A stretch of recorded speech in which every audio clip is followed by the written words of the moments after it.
Our facilitator today is Steve Riley. Many of you already know Steve. He's coached attorneys for more than 15 years. His one-on-one coaching focuses on a limited number of top-producing attorneys committed to taking their practices to new levels of excellence, profit, and personal success. Steve also presents at group coaching workshops around the country for individual law firms, state bar associations, and other legal associations. Steve's also an award-winning attorney. He built his estate planning practice into a million-dollar business using innovative management and marketing skills. The bulk of his practice's client base was developed through word-of-mouth referrals from highly satisfied clients and a network of legal and financial professionals who trust Steve's legal expertise and integrity. So, Steve, I'll go ahead and turn the webinar over to you. Thank you, thank you, thank you. So welcome, everybody. Welcome. Thanks for joining us today. I'm really excited about today's Practice Development Series call.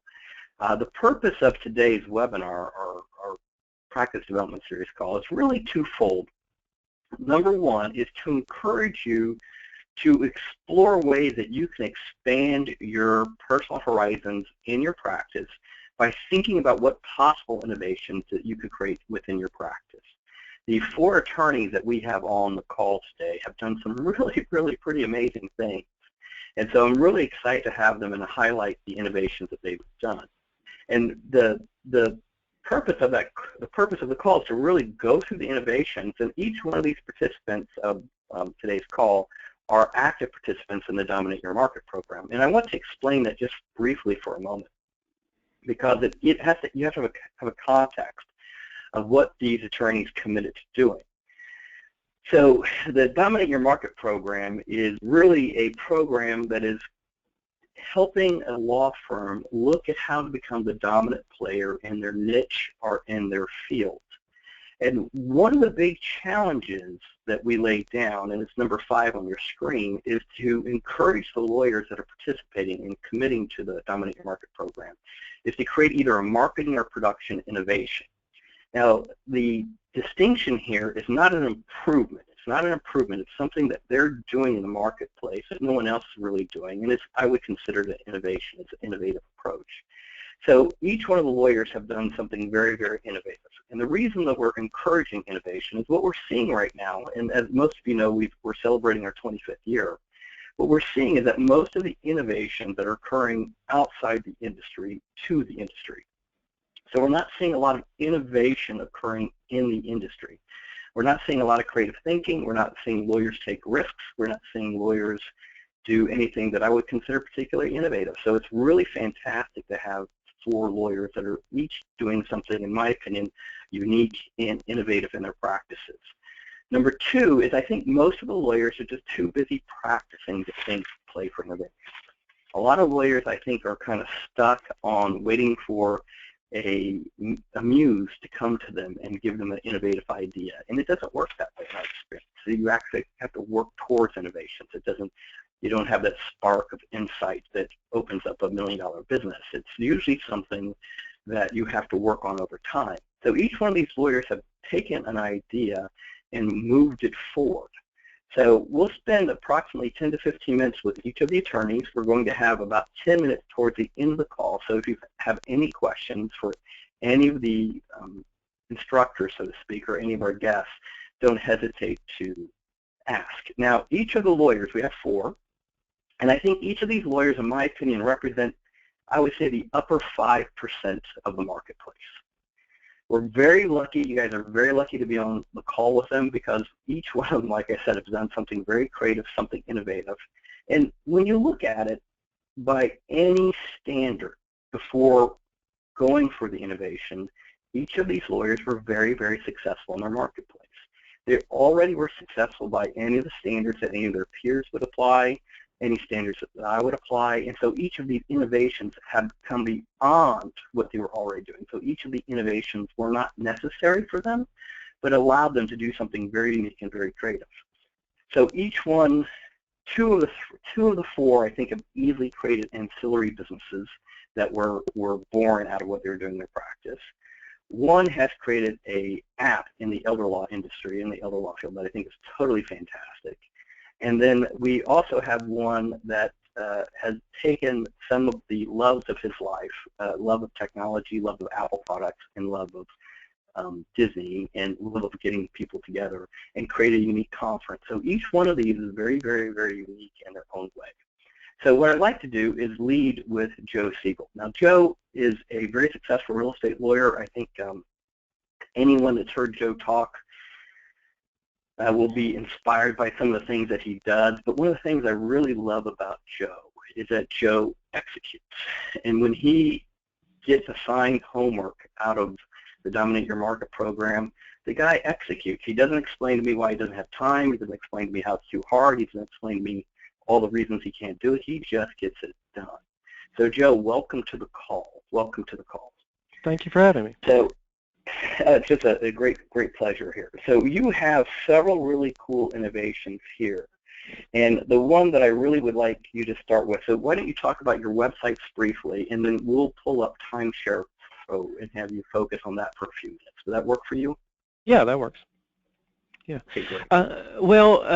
Part of our practice is focused on the timeshare industry, vacation ownership, and we through that we work with developers and homeowners associations and all over the country in the Caribbean and Mexico. And we had heard a lot of their frustrations over the years of dealing with what we call the resale market. It's after someone owns their timeshare, then they want to sell it or they want to give it to their children or something like that. That's not an easy process. You know, there's already lots of processes for selling a used car. There are not easy processes and systems in place for selling a used timeshare.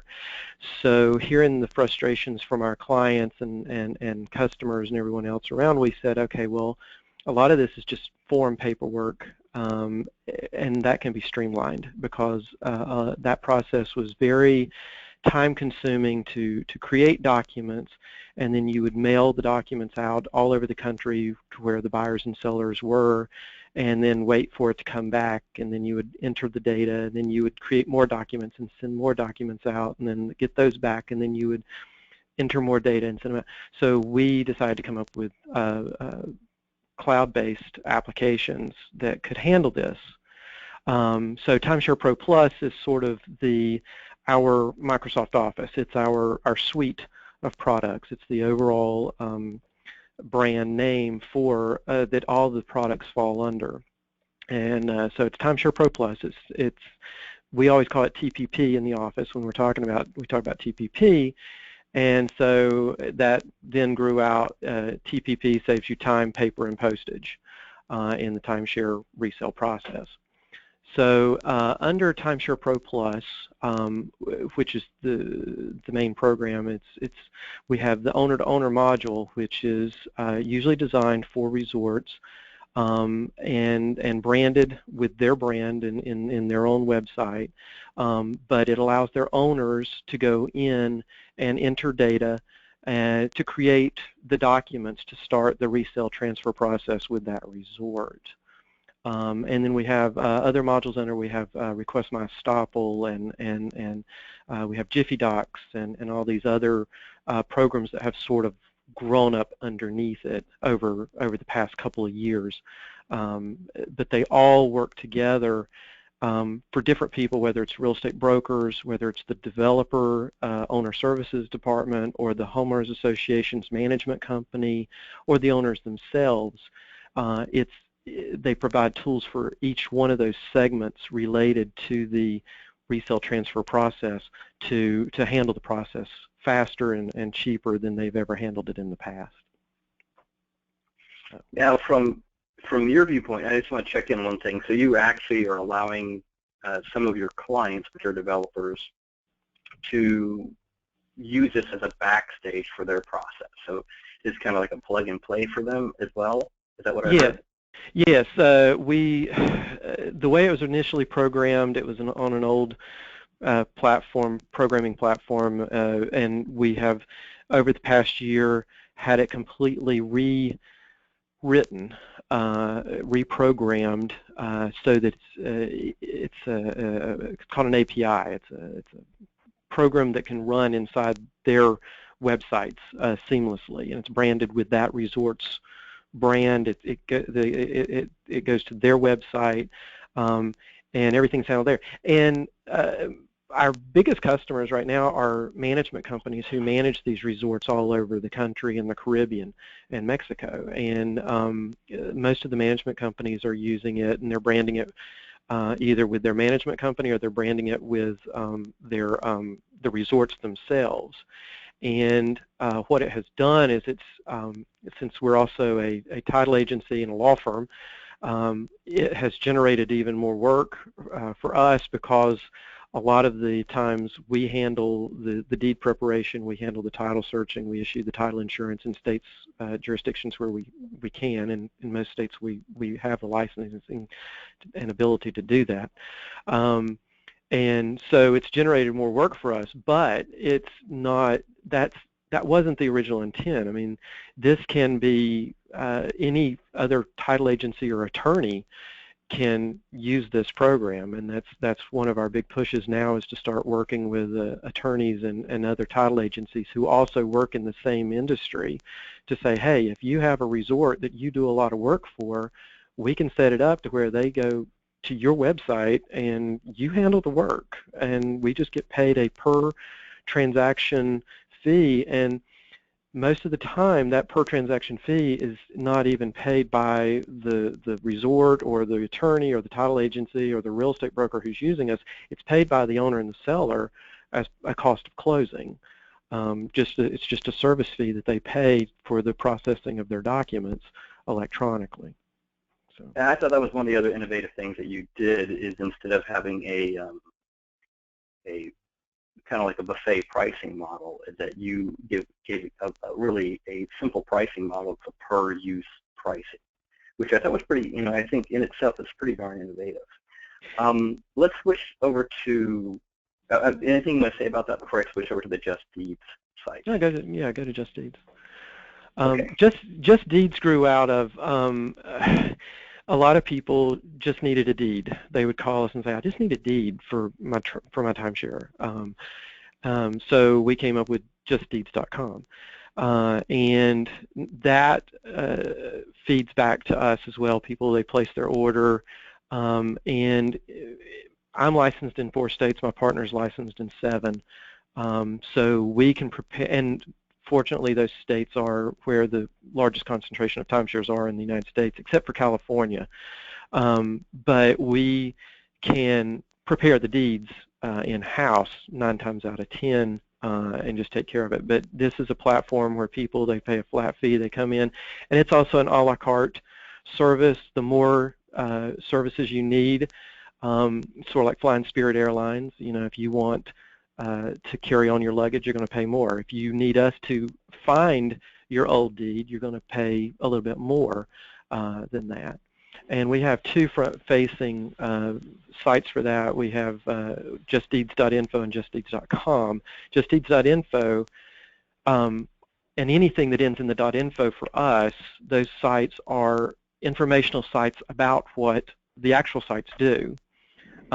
So we put those out there so that people can see and learn about the services before they actually go to the site and start using the services. That way we're not commingling the educational side of the process with the actual process or service itself. Got it. And then do you want to say anything about Request My Estoppel? Because I also want to save some time for you to talk about what you've learned.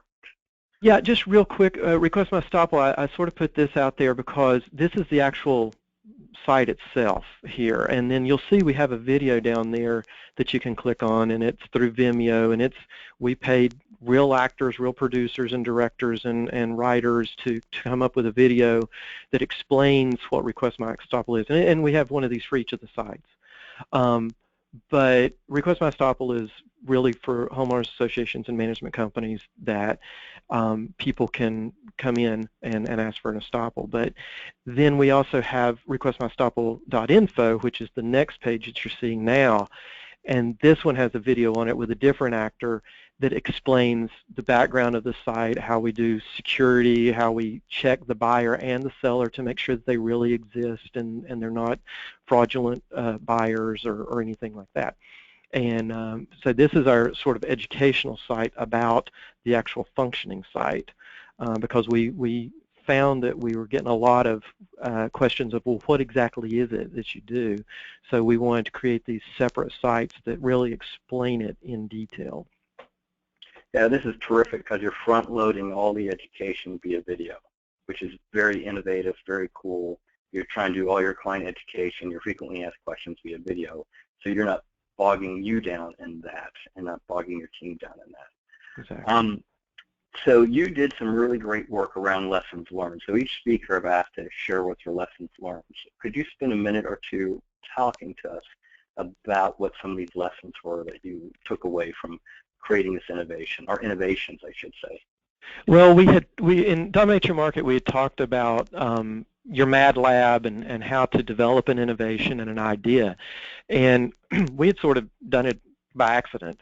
Like I said, we heard these frustrations, we heard these complaints, and we saw ourselves the problems that we were having with the process, overall systemic problems industry-wide. So we said, okay, well, how could we fix this? And we came up with this. So it wasn't like we created a project just out of the blue and said, okay, now let's go see if anybody needs this. We knew there was a need, and that's where innovation comes from. You listen intently to your customers and your clients, and you hear what their problems are. And especially as a lawyer, a lot of times we think, well, I can solve this problem by doing X, Y, and Z. But if you're hearing the same problem, for us it was hundreds of times a month. We were hearing the same issue. We said, okay, we can do something to fix this because nobody else out in this space does it. And that's one thing we did next. We made sure somebody hadn't already done it. You know, we went out into the market and did a lot of research to find out, hey, is there already a software program out there that can take care of this, that we could maybe just become a reseller for? And it wasn't, so we had to create it. And in the Mad Lab, the essentials we figured out that you have to have a software architect, you have computer programmers. That's our biggest expense. Our computer programmers usually run $120,000 to $200,000 a year. Consultants and intellectual property lawyer, absolutely. You know, on average, we've got at least 2 or 3 legal matters going on at a time with our intellectual property attorneys, whether it's trademark or copyright, software patents, anything like that. You've got to have really good lawyers engaged from the beginning as well if it's not what you do. And again, don't be afraid to hire somebody out, because if it's not what you do, just go ahead and hire somebody. Yeah, I think it's a mistake that a lot of the lawyers do that I've watched as they go through innovations. They assume that since they're a lawyer, they should try and solve it themselves. They don't outsource it to another lawyer that does it every day. I think it's a really good point. And all that will lead to it costing a lot more than you possibly ever imagined. We have sunk a lot more money into this than we ever thought we would ever have to, but it's been worth it. It's starting to come around. One of the things that we're fighting with now is our branding is not marketing, marketing is not sales. Branding and marketing will become a black hole for any outside project you engage in. It can if you're not careful. So you have to rein yourself in. But that's the biggest thing we've learned too. Branding is not marketing, marketing is not sales. And you have to be very creative in building those sales channels, because you're a lawyer, you've still got your practice, you've still got things going on, so you have to find other people who are going to be out there selling it. It may be your paralegals and your people working in your office just doing it, but after a while you got to find other sales channels. And we've started working with consultants who work with timeshare resorts to get our name out there and say, hey, you know, here's this solution you can now sell to your resorts. And always keep an eye on your exit strategy. What ultimately are you going to do with this? You've got to be ready to sell it to your competitors, license it to your competitors, because it's another business. It's not practicing law necessarily. It's a completely separate thing going on in your life, and you have to be ready to say, okay, well, how am I going to sell this off, take my money, and leave? Or is this going to become my life? That's brilliant, because one of the things I always look for in judging whether or not someone's doing something innovation, that I consider an innovation out of Dominate the Market, is, are the competitors becoming customers? So when your competitors start to become your customers, then you know you're really onto a game changer. Joe, I'm going to stop you there. Switch over to Ronnie Morton, but I want to thank you. You just brilliant work, great insights. If anyone's got questions for Joe, we're going to spend a few minutes at the end, but I want to make sure we get everybody some time to share. So thank you very much, Joe. Ronnie Morton. So Ronnie is a really, a phenomenally great elder law lawyer, and in his own right, is probably one of the best in the state. But one of the things he's done very, very well is learn to adopt technology to the practice. So anytime I say Ronnie is doing really phenomenally brilliant things as an elder law lawyer from a technology perspective, people look at me like my dog does when it hears a funny sound. They just twist their head and say, what, a elder law lawyer doing innovative things with technology? So Ronnie, welcome to the call. Thanks. Good to be here. So let's talk about your app, because you did something really, really creative and really cool here. Well, this app really developed, kind of out of a frustration we were having in our office of explaining, people don't usually come in the office saying, I need an elder law lawyer. They're usually coming in wanting estate planning. I want a will or something like that. And through the conversation, we're able to hopefully guide them to, if it's appropriate for them, they may need to do some Medicaid protection planning and such as that. But that meeting then was hard to convey to them exactly what we were talking about from a savings perspective.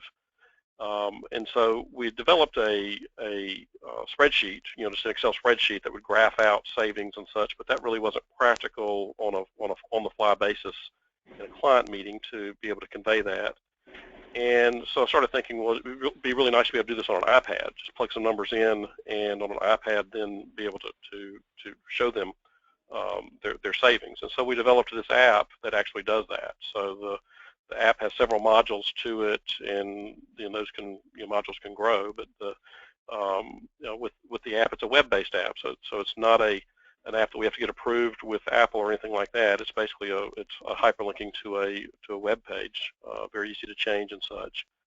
And we basically have several tools in the elder law field that will help us to explain concepts and to do calculations for people on the fly. So even though we're not prepared at the initial consult to talk to them about elder law issues, we're able to on the fly convert that from an estate planning consult to an elder law consult, right then and there. And so for those of you that are, sorry, Ron. And so for those of you that are, paying attention and watching the webinar, the other thing, so Ronnie, if you look at the first two sections up here, Medicaid Asset Protection Calculator and Medicaid Exemption Penalty Calculator, obviously are practice specific, but the other things that I really like here is he's got three little features down at the bottom: make a 1-hour appointment, make a 15-minute phone consultation, and a map to his office or one of his offices. So when you look at this, you might be thinking, well, I'm not an elder law lawyer, but the model is very, very simple to consider for whatever your practice. If you're family law, PI, it doesn't matter. These are functions or features that get connected via social media. These are all functions that any practice can use. So Ronnie, I'm switching over to the next screen. Could you talk for a minute about the transfer penalty calculator and selecting an appointment? Okay, so this first button here, or the first screen over to the left, really is that second button on the previous page. If you push, you get this screen here, and just gives you up-to-date numbers on what your state's exemption numbers are. And so, it gives you the limits on the house value and life insurance limits and the monthly needs allowance that a community spouse is entitled to, things that change every year and things that, frankly, I have trouble remembering, and I know my referral sources wouldn't remember. And so this is just a real handy way to push a button and immediately have up-to-date information. When those things change, we change them, and it pushes out to everybody that's got the app, so they always have current numbers. The screen on the right is if you push one of those appointment buttons. So this is an appointment for 1 hour, and so if you push that, it gives you my calendar, and you could select there the date and then select there a time. And once you did that, it would prompt you to put in name, address, email address, and cell phone number, which is going to push that information into my Infusionsoft app. So I'm going to have that information to be able to do further marketing for that to that person. But in addition to that, it's going to put the appointment on my calendar, all without talking to any staff or anything. And then we're really designing that primarily for referral sources to be able to quickly make appointments whenever they find a client that would benefit from our services. They could say, oh, I can make you an appointment right now with him because I have a really good relationship with him. And so that gives me third-party endorsement. It gives them endorsement because they're so close with this expert. Yeah, it saves so much time. It looks so cool for the referral source, and it is just a nice innovation unto itself. And then I think this is also phenomenal, how you do the calculator. So is it okay if I switch screens on you with our... Yeah, change screens. I can tell you the next one. Okay. So the next one's the Medicaid Asset Protection Calculator. Right, and so that is, and my screen hasn't changed, but I'm assuming that it's got the graph on there and such. That's the screen. There it is. Okay. So the screen on the left is your actual input, and you see it's got a little dial that you pull over with your thumb. And so if I'm in a consult with somebody and they ask about Medicaid, or even don't ask, but I ask them, we've got their assets sitting there. I just kind of pull over how much money you got. I pull over how much income you got. So this person has $250,000 of assets, $1,600 a month in income, no community spouse at home, so we leave that at zero, and the average cost of a nursing home in my area is about $6,500. So then I just push that calculate button, and it automatically does a calculation for them of how much money we could save immediately and how much money we would save 5 years out. And the 5 years, for those of you that aren't elder law lawyers, there's a look-back period in the Medicaid law that if you make a transfer within 5 years of applying for benefits, you get penalized for it. If you make it outside of the 5 years, there's no penalty. And so this gives me an immediate ability to tell them the exact number based on their assets and their income of what I can save now and what in a crisis, and what I can save 5 years from now. The other thing that it does for me, though, is helps me to illustrate graphically for them how quickly their money is going to run out if they don't do anything. And that's what that little blue line is that kind of diagonals down. That shows them if you started paying the nursing home now, this is when your money runs out. So this is a kind of a don't do anything approach. And the other thing it does graphically for me is the red zone and the green zone shows them protected money and at-risk money. So we can show them if you're going to the nursing home tomorrow, I can save, in this example, $134,433 immediately. If you go in the nursing home more than 5 years from now, of course, we're saving the $250,000. But the upward graphic also shows where the break-even point is, that each month beyond that point, they're saving an extra $5,700. And the reason that becomes important is people understand 5 years. They understand moving the assets out protects them more than 5 years. But what they misunderstand is they think it's all or nothing. They think if I move the assets and I make the 5 years, I protected it. If I don't make the 5 years, I didn't protect anything. And this graphic is really to show them graphically, no, you protect at least half or sometimes more. And every month that you go forward, we're protecting more and more of your money. And so even if you don't make it 5 years, if we make it 4, we didn't protect 100%, we only protected 90%. And so it's able it then a lot of times causes them to pull the trigger because they then understand that, oh, the sooner I do this, the better, even though my mother's 82 and may not make it 5 years before needing nursing home care. Yeah, this gives the crux of the decision, why should I hire you, a kind of a no-brainer graphic illustration and a no-brainer financial calculation. So, and it's done on, which is really amazing. I see a lot of elder law lawyers because I work, we work with elder law lawyers around the country. I do a lot of really lots of programs around the country with elder law lawyers specifically. And you're the only guy I've seen that has taken this calculation and put it on a simple, straightforward, and I know it's not straightforward. I know there's a lot of work went into it, but graphically illustrated very, very powerfully. It's just brilliant work. It's absolutely brilliant work. Anything else you want to say about this before I switch you over to lessons learned out of this? Just the use of how we use it. We use it internally. That's why we developed it, was using it internally with our clients, and we use it. I used it yesterday and had a conversion to a client as a result of it. In addition to that, we offer it to all of our clients because they just can put it on their own iPhone and help their friends and family and such. And more importantly, we offer it to all referral sources we work with. And so I teach a a 2-day course every month just about called Boot Camp for Advisors, and part of that training we give them this app, and we spend 30 minutes or so training them on how it works to make them an expert without them having to understand how the calculations work. But when they run across this person, they can dial this in and say, hey, he can help you, and then they can push the button to make the appointment for them. I love that. You know, it's one of the workshops and one of the conversations I've done in the past is called Creating a Referral Monopoly. And one of the things I love about what your app does is once the referral source sees this, there's no one else in your marketplace that has this as a strategy. So it gives you almost not a competitive advantage, but pretty much a relationship monopoly once the advisor understands the value of this to them and the ease by which they can do the math and the ease by which they can talk to a client and the ease by which they can schedule an appointment. It's really great work. It really is. Lessons learned. So what did you learn doing this?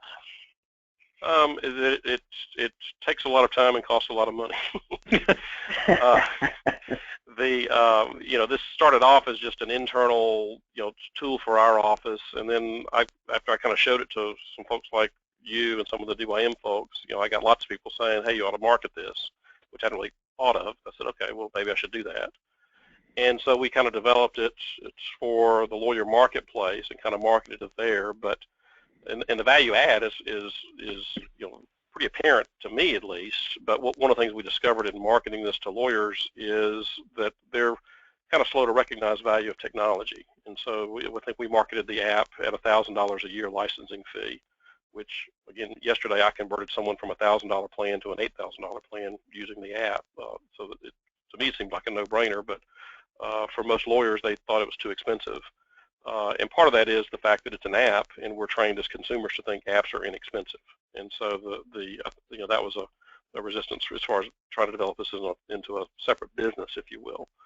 And then the third lesson is that not only does this cost money, but it takes time, and that's time that will detract from my core business of practicing law. I mean, I have to recognize, and frankly didn't at the time of developing this, that if I'm doing this, it is a separate business. And so I've got to recognize I'm either taking a reduction in what I'm able to make on the law practice side, or sucking away time in other places, leisure time and such as that. Yeah, and that's one of the things, and I think you nailed it. Is that one of the things, if you find innovation, you're going to get behind it, just like what Joe said. For a lot of lawyers, they think that this is going to be something that perhaps they can do easily. It's one of the reasons in the Dominate Your Market program we try and encourage lawyers to start to not make themselves the heroes of the firm, but to start taking more and more time off, so you have more time to invest in innovation and more money to invest towards innovation. We've got a question, Ronnie, and I think this is what you have on the next screen. Someone actually put in, where do I find more information about the app? And this is where I'm at. If you're, I work with elder law lawyers all the time, and if $1,000 or whatever Ronnie's charging for this is dirt cheap, I promise you in 90 days you'll make 10 times that if you're using it effectively, of course. Is this how they get more information about the app? Yeah, they can do it two ways. They can go to the website that I've created for it, just called elderlawapps.com. And there's a place there they can plug in email address and name, and they'll get immediate access to a sample version of the app. Or if they want to just text, they could text to that 601-600-2662 number. Type in the words ELA in the message to that, and then I'll send you the link to the app there, and you can just play with it to your heart's content. Ronnie, brilliantly done. Thank you, thank you, thank you.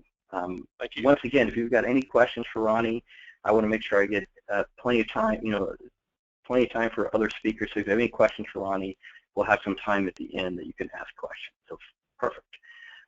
So the next lawyer is Mark Metzger. And Mark Metzger is an attorney in Chicago, Naperville.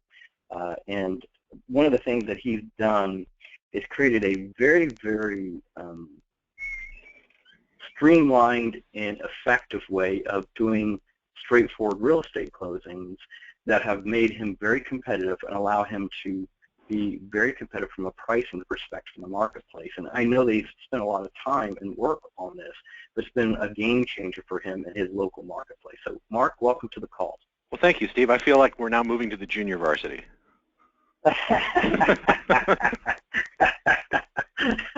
I think you're being really hard on yourself there, buddy. So let's talk for a few minutes. Would you like me to move to the next screen, or what would you like? Sure, go ahead. You're talking about your real estate. Go ahead. About that. So real estate is one of three things that we do, and the way the real estate legal market works in suburban Chicago is it is an intensely competitive, high volume, low margin business if you're doing it in any significant way. It is not something that you can do anything other than make money in volume on, because the economics of it are completely turned upside down as a result of the fact that lawyers can participate as title insurance agents. And over the course of the last 20 years or so, the realtors have managed to push the lawyers' fees down, because they know that on the sell side we can make money from selling the title insurance and get paid by the title insurance company. They kind of hold that against us, and they have forced the legal fees down. So a lot of people in 2007 and 8, when the real estate market got very, very weak, lawyers were leaving that market in droves, and we decided that that was the time for us to jump into it with both feet, but to try to do it with technology and do it in a way that would allow us to make the computer do most of the work, and therefore allow us to turn a profit even in a very thin margin, high volume practice in the course of doing that. So the first piece of this that we ended up using was an earlier version of what's on the screen. This is based on a piece of software called FileMaker Pro. It's a database manager. Windows people might be familiar with Access. That's another database manager tool. And as a matter of fact, FileMaker that I use is available in both Windows and Mac, and it also runs on iPads. The first solution that we were looking to make the computer do, in the spirit of trying to find a way to make the computer do most of the work, was we started on the list of which things are taking us the most time. And the first task that rose to the top of the list was the task of preparing the closing statement for a transaction. We were spending on the order of 40 to 45 minutes per transaction, and that was using a pre-existing spreadsheet template that we'd created, just collecting all the information, running whatever calculations needed to be run, and dropping all the numbers in and confirming everything was taking about 45 minutes per transaction. So we broke that task down and said, what can we do to make the computer do much of the work that we're doing running around collecting things? And we realized, after a lot of time and counting, that completing a real estate transaction required generating and using 63 pieces of information. And 42 of those we could collect from the contract and some of the initial documents that came in. And with those pieces of information in place, we can generate from the 42, we can get all 63. So the 42 will lead us to the other, the missing 19. In other words, we make the computer do and generate those things for us. The computers, of course, really excel at math. So once we started collecting all the information into the database to start with, there would be background calculations that would go on, so that the process of generating a closing statement for a transaction became a click in the database to bring up that report. And that click took, what, a second and a half maybe tops to move the mouse, click on the button, and wait for the screen to change. So we turned a 45-minute task into a 1 or 2 second task. One of the things that came about as the result of doing that, of course, was we also dramatically reduced the possibility of making errors. Once you set the computer up correctly to make the calculations, it will never make a mistake on the calculations unless you enter the data wrong. So we reduced the error possibilities by doing this, and we felt like that was a win, just having the closing statement automated. But once we had that done, we were sort of emboldened to say, well, what else can we make the system do now that is otherwise tedious and difficult and repetitive and time-consuming? And so we slowly started going through and attacking every other element of the transaction. The next major step we took was the process of generating what we call the seller's package of documents, things like the deed, the bill of sale, the affidavit of title, and various other transmittal documents that are unique to a transaction in Illinois. So the next thing we did was build the tools in the database that allowed us to generate those documents automatically. And about the same time we finished that, we decided it was time to beautify it, and that's when we got to the version of it that's shown on the screen here. So this is what we use for 30 to 40% of our practice all day, every day. My team uses this internally. This is a sample transaction that we created that Steve and Mark are going to sell their interest in the Hyatt Regency at the Orlando airport, but I think they practically own at this point. Yeah, I think we need to talk to Joe about taking a timeshare approach to the Hyatt Regency because we're there so much. Well, and back, by the way, to what you saw from Joe and Ronnie, I think one of the differences of where we are with this relative to where they are with their things is we're at a lower point in the development curve than they are. I now recognize with some of the questions that you asked Joe and Ronnie in circumstances where competitors are asking, hey, can I get that? We're now starting to get those questions, and I recognize that presents an opportunity to maybe try to take this up one more notch and turn it into a business that can make some of these tools available to other people or make them available on the cloud or whatever. Yeah, you totally nailed it. I mean, you totally nailed it. You might be earlier in the development curve, but it's still just what you're doing is making you much more competitive in your marketplace. You're starting to have competitors approach you, but it's just making you by itself, dropping your time for closing, increasing the quality of the accuracy for closing, and clearly increasing your profit per closing.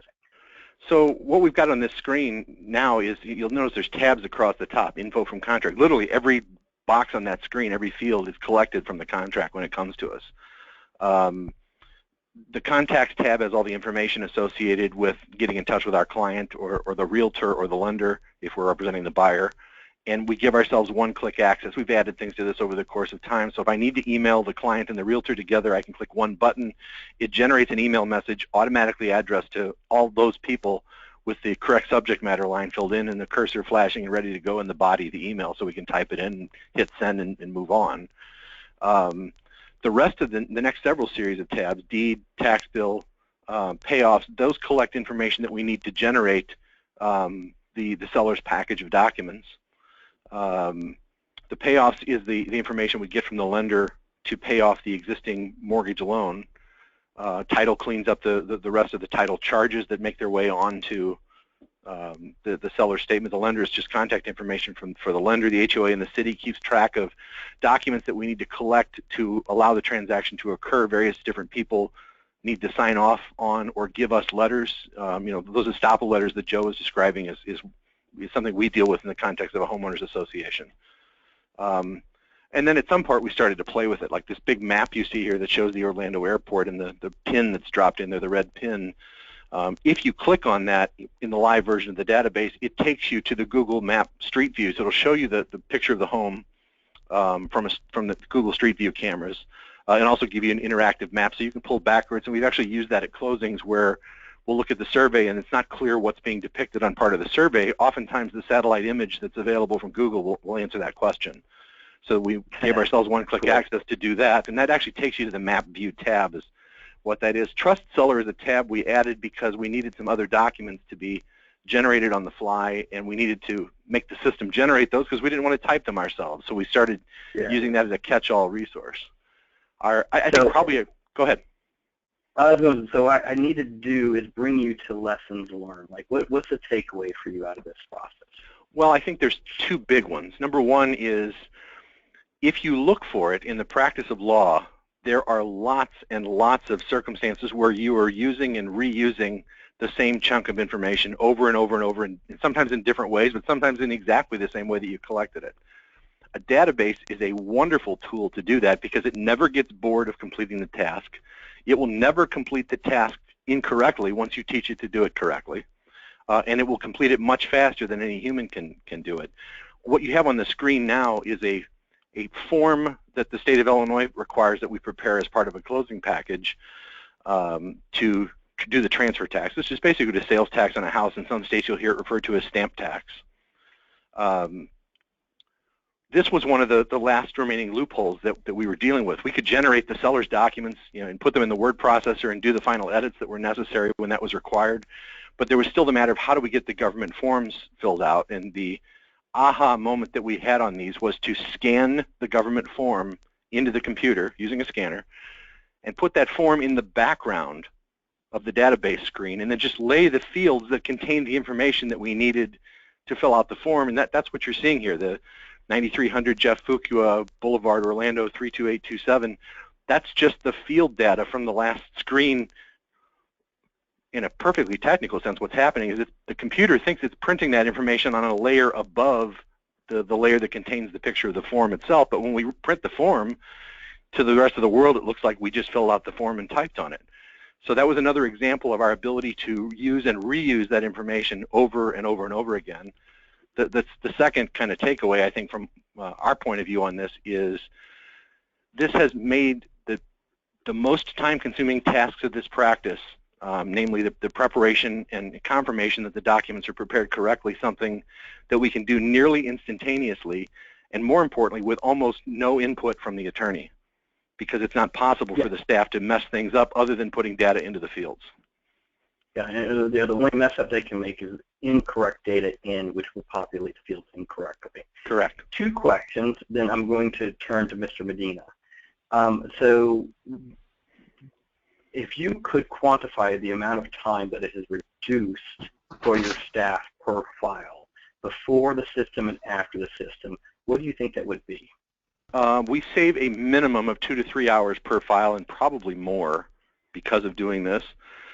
If you think back to that list of dominate your market principles that you had, that slide at the beginning, one of the goals that we have is to try to have more than 50% of our practice income come from what we call passive income, or things that the staff has done to generate that did not involve work by the lawyer. So it's profit, to use the business term, as opposed to compensation for work done by the lawyer.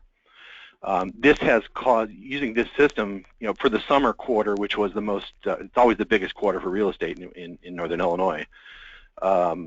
In that quarter, we calculated that the passive income rate was 92.5%, which means that almost all the work in that practice was being done by other than me.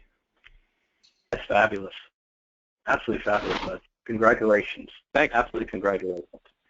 All right, so we have about 10 minutes left. I'm going to switch to Victor Medina. And Victor, you're going to get a little squeeze on time, so I'm going to probably ask you to see if we can manage this in about 7 minutes. So we have at least reserved a few minutes for questions. Victor is an attorney who has an estate planning elder law practice, also started an ancillary business. But that's not what he's going to talk about today. He's going to talk about, from my viewpoint, combining his love of a couple of different things into a really, really cool event. So Victor, welcome to the call. Why don't you tell us what MILOfest is and how you created this? Thanks, Steve. Well, thanks for having me. So, one of my loves is dealing with Apple computers and trying to bring in technology and how it's supposed to work with the law practice. So about 7 years ago, I decided what I would like to do is sort of create an event where I could learn how to do this better and bring some of the best speakers in to talk about it. And I wanted a way of kind of hosting that event that didn't cost me any money.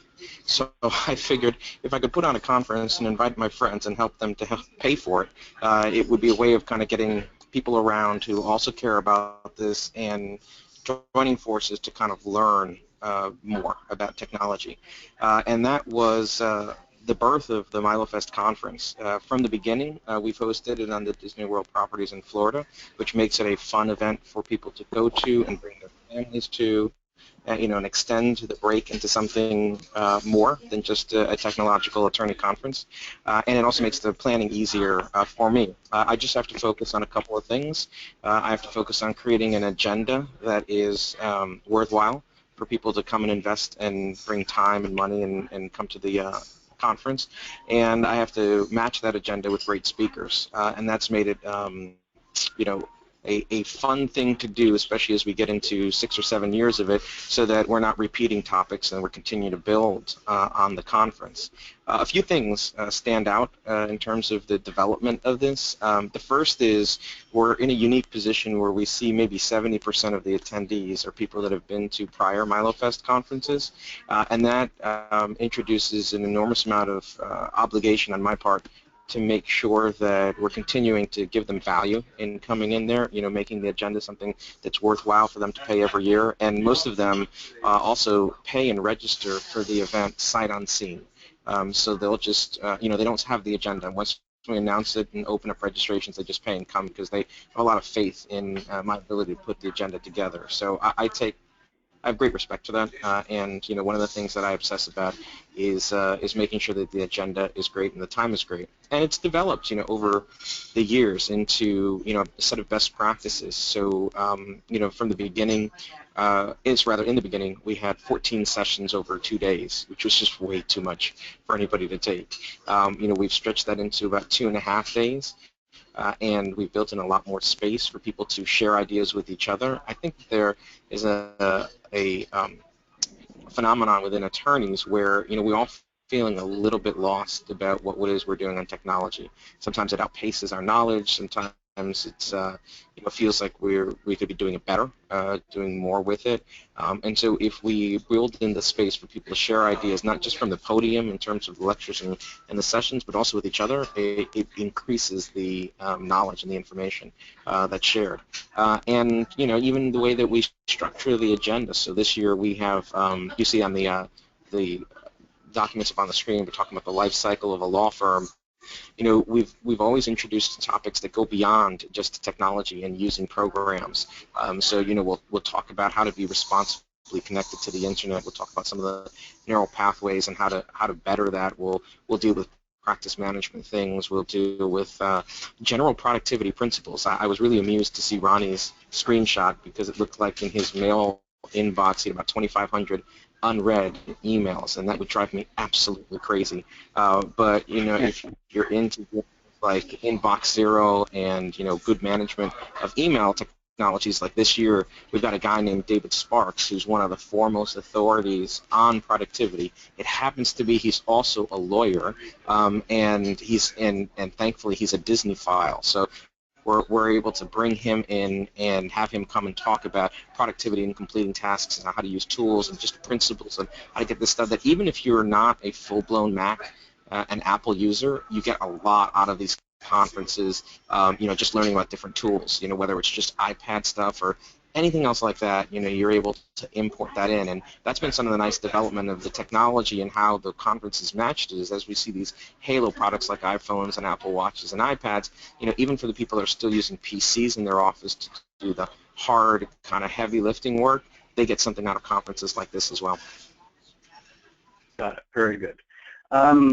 It is a really wonderful combination of what you said, combining things that you love with people you love, and to a certain extent it's a pretty cool way of, like you said, getting all this paid for, but at the same time it's probably introducing you to a lot of people nationally that are supporting your practice and also helping drive other opportunities you didn't anticipate in the first place.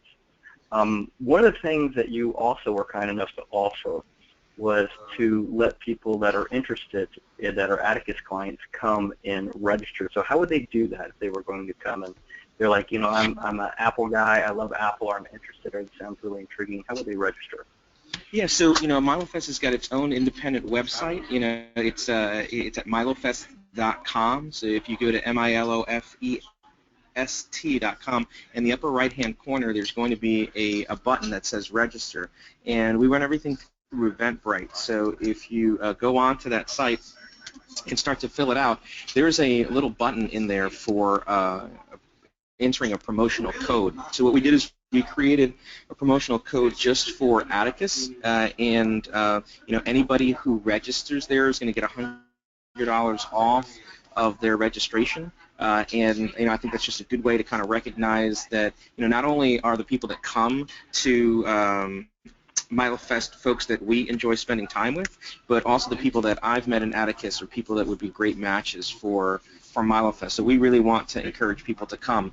Unlike some of the other people and what they're sharing in the innovations, this is not a big revenue generating thing for me. There are a couple of bucks that are left over at the end of the day. I just hope that I don't lose any money because what I get out of the conference from having other people attend, teach, show, being around family that these lawyers have become, and meeting new people, having a great time with the speakers, those to me are the rewards on on the conference. So I really don't get a big monetary reward, but I'm able to offer the $100 discount and have that be something that still helps me cover costs, but might encourage a few people that are Atticus fans and members to expand some of the things that they're interested in learning by coming to this conference, which will be November 12th through the 14th in 2015. So we are butting up against the time to come and register and make your reservations. And yeah, and I think that people will really get a lot out of it. Perfect. So thank you, Victor. So I'm going to go ahead, and we've got about 2 to 3 minutes left. So I'm going to go ahead and stop you there, Victor. I want to thank you. If you're interested, you've got Victor's website. I've got one moment of thought, just one moment I'd like to share with you about a thought. And first, I want to thank all the lawyers that have joined us today on what they've done and really, putting it out there, because they're making themselves vulnerable. They're telling the world we're experimenting with this.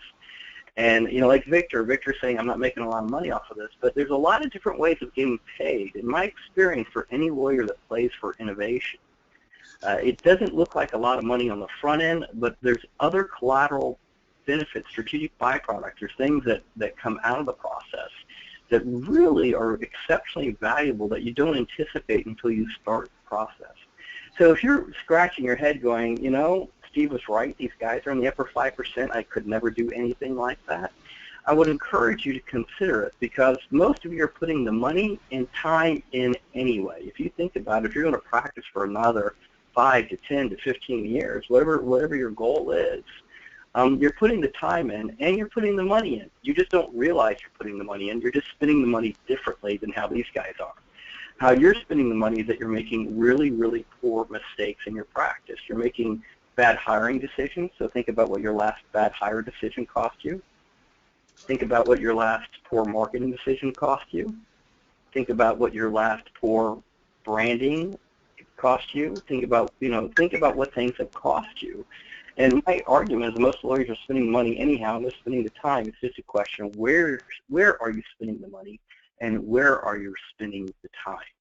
So my recommendation, if you're not so sure about what you're doing with the future of your practice, one of the things that we always do is offer a practice diagnostic. And if you're interested in doing a practice diagnostic, email Denise at atticusonline.com and start that conversation, because from our viewpoint, you're going to put the time in and you're going to put the money in. And a lot of lawyers will come up to me at conferences and go, I heard you talk about this 2 years ago and I've been thinking about it.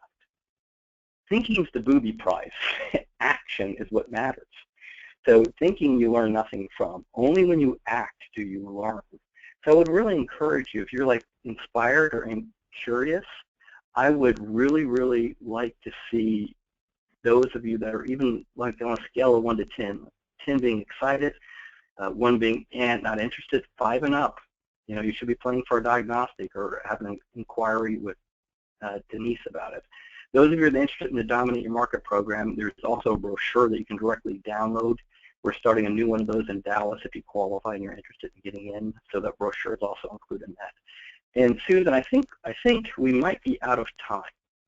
So I want to check with you, because at least I'm looking at what I have on my watch, and it looks like we're out of time. So I'm going to check with you if we are. I'm going to apologize and just call it a day. Yes, it does look like we're out of time, Steve.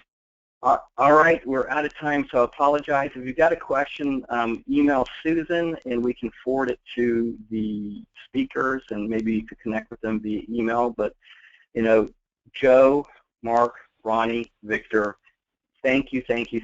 Phenomenally great work. Phenomenally interesting stuff. Thank you for sharing with your colleagues. Greatly, greatly appreciate it. With that, everyone, I'm going to pull the call to a close. Thank you, everyone.